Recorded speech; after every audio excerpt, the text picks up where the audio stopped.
Hello and welcome to another review Redux, in which I take a look at a review I've already done and update it to be more in line with my current quality standards. This is the original Star Wars Battlefront for PC, PlayStation 2, and Xbox, and it was later released on Mac and mobile, oddly enough. But of course what you are seeing here is the PC version. This is a first or third person shooter depending on which perspective you prefer that was developed by Pandemic Studios and published by LucasArts back in September of 2004 for PC, PS2, and Xbox, and it later saw a release on Mac and mobile the following year. And it came out to a rather good reception. People generally liked it quite a lot, and to this day it is looked back on pretty fondly, but the real question here is how much of that is nostalgia and how much of that is actual game quality. Because there were issues with the game even back in 2004, but I'll get to that more in a moment. First, I need to mention that this thing has aged pretty considerably since its release, partly because of the fact that it was released over a decade ago at this point,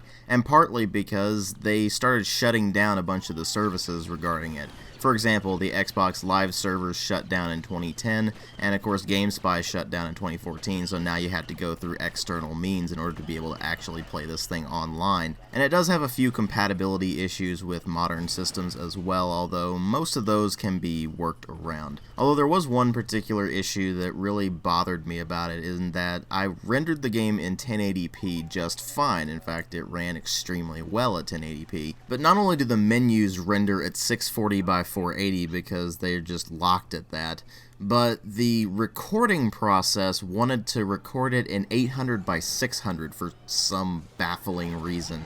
I eventually managed to get this thing to record in 1080p somewhat, but if you're experiencing any frame rate issues with this video, that's why. The game runs fine. It runs at a ludicrously high frame rate on modern hardware, so you shouldn't have any problems running it anymore. It's just that during the recording process, it kept screwing up things, so you might experience some weird frame rate hitching and things like that in the video. It was not present in the actual game, just saying.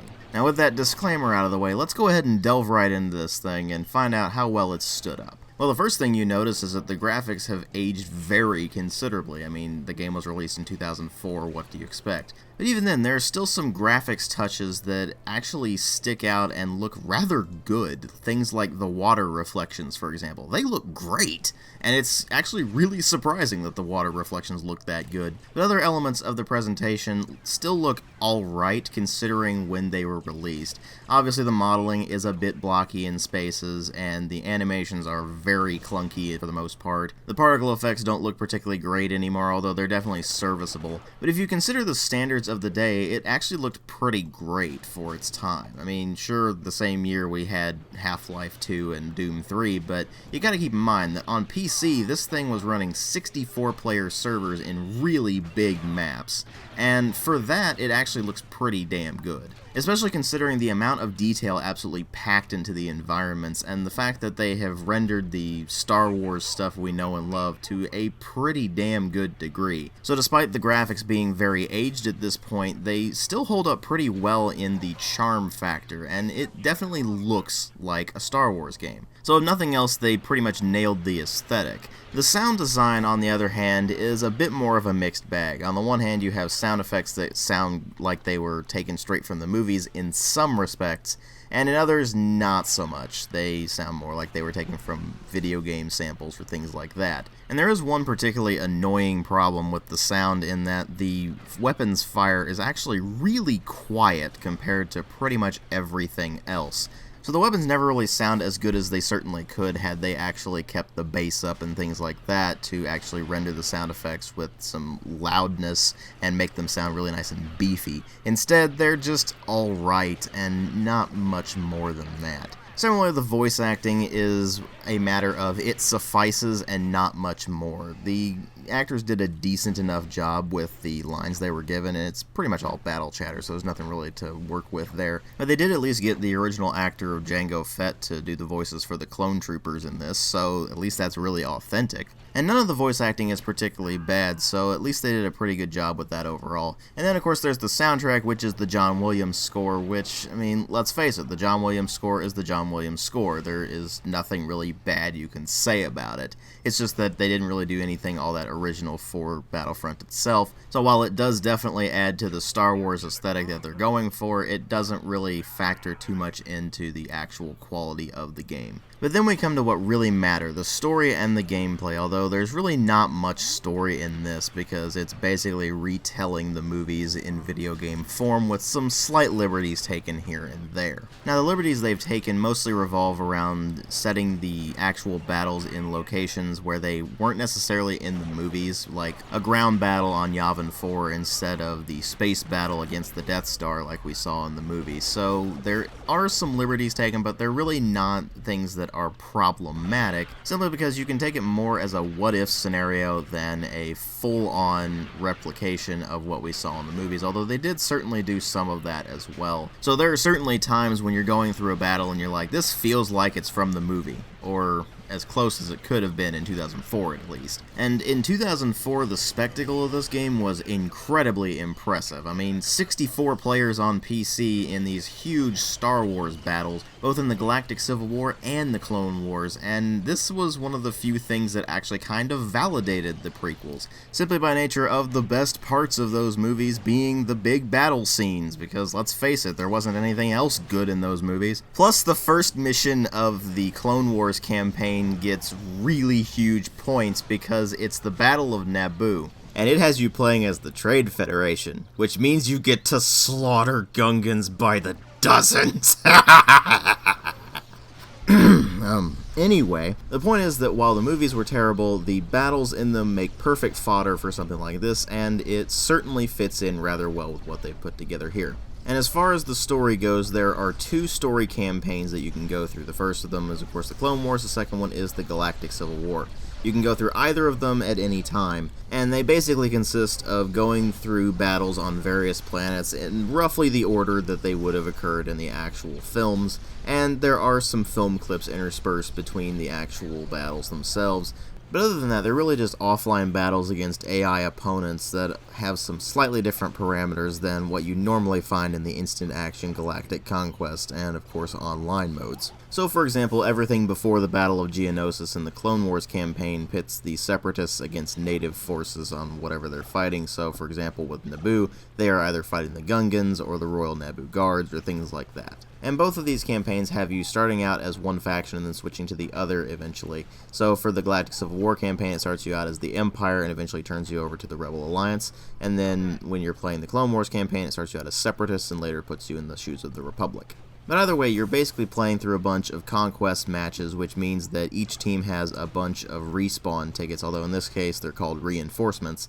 And once your reinforcements hit 0, you lose the battle, or if the enemy's team hits 0, then you win. And reinforcements are depleted by either capturing more points than the enemy has and holding them for as long as possible, and the more you hold, then the faster their reinforcement counter will deplete, or by simply slaughtering as many of the opposition as you possibly can. Now this is all done with a combined arms setup. You start out as an infantryman, and you can play as a variety of different classes, ranging from your basic infantry soldier who has more grenades than everybody else, but just has a basic blaster rifle, to things like an anti-vehicle trooper, or rocket trooper I should say, that has a rocket launcher that is generally much better against vehicles and turrets and things like that than the other weapons that you're going to be using, to other things like a sniper or a special class for each individual faction. And those are jump troopers for the Republic, which are basically clones with jetpacks on them and they have an EMP launcher. Dark troopers for the Empire, which also have a jetpack, but it's a jump pack instead of a jetpack, so they can only just jump really far forward with it. The Rebels get Wookiees, who have the bowcaster, which can fire individual bolts, or it can be charged up to fire a spread of bolts, as well as other things that they get. And the Separatists get the rolling droidicas, or destroyer droids, whichever you prefer to call them, which are always amusing as hell. And while the Separatists only get basic battle droids during certain battles in the campaign, in the normal gameplay, their normal trooper is replaced by the super battle droids instead. But the first 4 classes fulfill the same basic roles. You have a basic infantry, you have a basic anti-vehicle, you have a sniper, and then you have the engineer class for whichever faction you got, which can drop ammo and healing items as well as repair vehicles. And when you drop into a map, what you're basically trying to do is capture the various points throughout the map and hold them as long as you can until the enemy's reinforcement count ticks down to 0. And to do this, you have to use the variety of classes available to you, as well as the various vehicles that spawn on the map in order to create various combined arms style of play. So you'll have your infantry running around on the ground supported by, say, hover tanks, as well as, say, X-Wing fighters or things like that.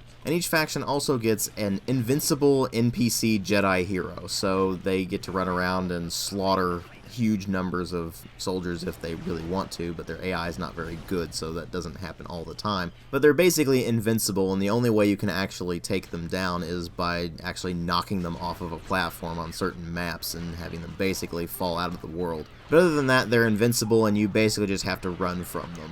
And it's a good thing then that their AI is usually not that great, so they don't become too particularly annoying. Now, other than that, you can play it in first or third person, although third person is very highly recommended, so then you can actually see what you're doing, and you can do dodge rolls and things like that to actually make things much more dynamic and interesting. And you find out very quickly that the mechanics themselves are very simple and very easy to pick up and play, but they do take some time to really get used to things like all the projectiles being actual projectiles instead of just hit scan. So you do need to learn to lead your targets, and you need to learn to work with the specific advantages and disadvantages of each class that you might want to play. And if you choose to play the Galactic Conquest mode, there's an element of strategy in there, although it's extremely simplistic. And the idea there is that you pick one of the campaigns and it has you playing as a certain faction, and there are a series of planets that you need to conquer. And if you've conquered all the planets, you win the Galactic Conquest and you're good to go.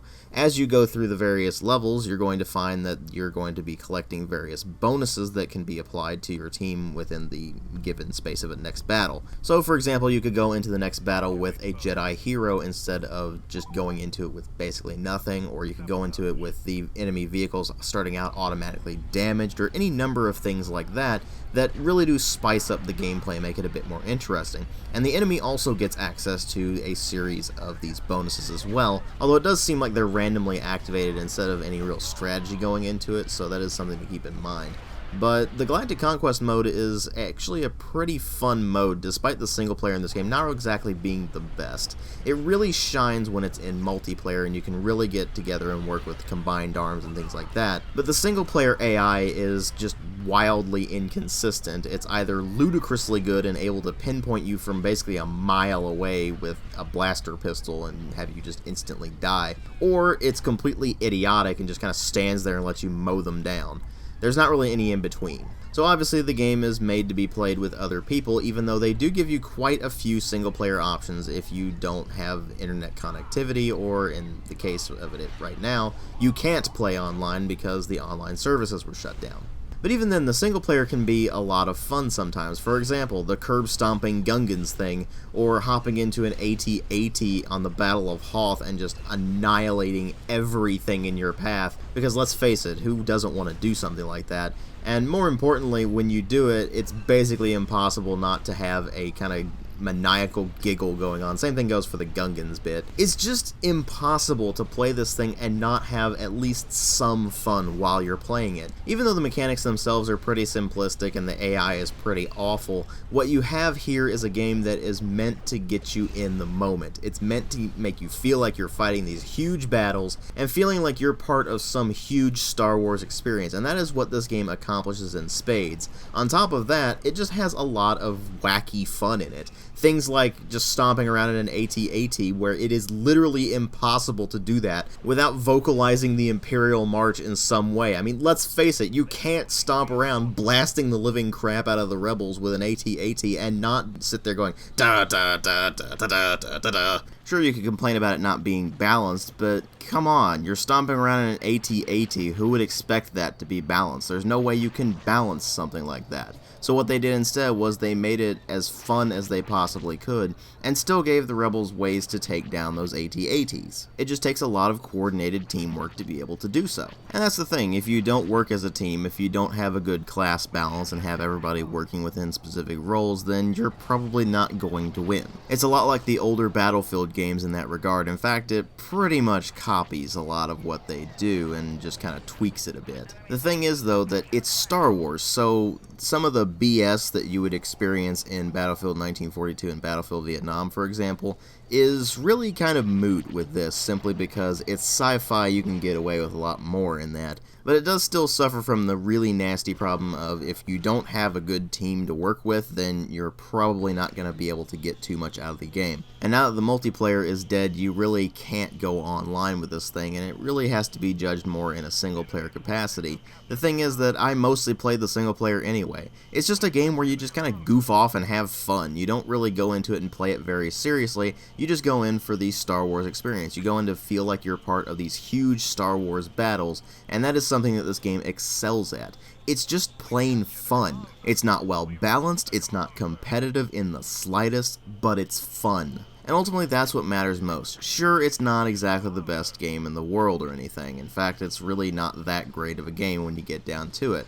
And it's not like I'm speaking from a nostalgic perspective here. I actually didn't like this game all that much when it came out. It was okay, but I never really got too much into it. But I think it's worth noting that I got more fun out of the first 30 minutes of trying to record footage for this thing, even with the huge technical problems I was having with actually being able to record it, than I did in the entirety of my time playing Battlefront 2015. There is a ton on offer here. You've got a lot of maps, you've got both Clone Wars and Galactic Civil War to work with, even though a lot of that is kind of reskins. You've got that true combined arms gameplay like in the Battlefield games that works brilliantly for this. You've got the great spectacle of Star Wars, and it all blends together to make a game that is just plain fun, even though it's really not the best mechanically.